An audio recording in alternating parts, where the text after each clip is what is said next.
To connect Bullx Bot with Phantom, start by opening the Phantom wallet and navigating to the Settings section.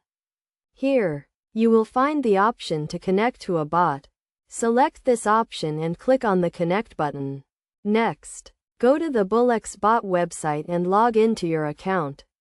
Then navigate to the API section where you will find your unique API key. This key is required to connect the bot to your Phantom wallet. So copy and save it securely. Now, go back to the Phantom wallet and enter the API key you just copied. Then click on the Connect button. The bot will now be connected to your wallet and you can start using it to automate your trading activities. It is essential to note that you should never share your API key with anyone, as this can compromise the security of your wallet. Also, make sure to only use the official Bullx Bot website to avoid any potential scams. To get the most out of the Bullx Bot, it is recommended that you take some time to familiarize yourself with its features and settings.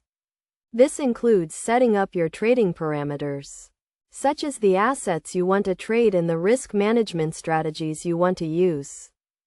By following these steps, you can easily connect the Bullx Bot to your Phantom wallet and start automating your trading activities. Remember to always prioritize the security of your wallet and to use the bot responsibly. The Bullx Bot can be a powerful tool for traders, but it is essential to use it in conjunction with a solid understanding of the markets and a well-thought-out trading strategy. With the right approach, you can use the bot to help you achieve your trading goals and take your trading to the next level. In conclusion, connecting the Bullx Bot to your Phantom wallet is a straightforward process that can be completed in a few simple steps. By following the instructions outlined in this guide, you can start using the bot to automate your trading activities and take your trading to the next level.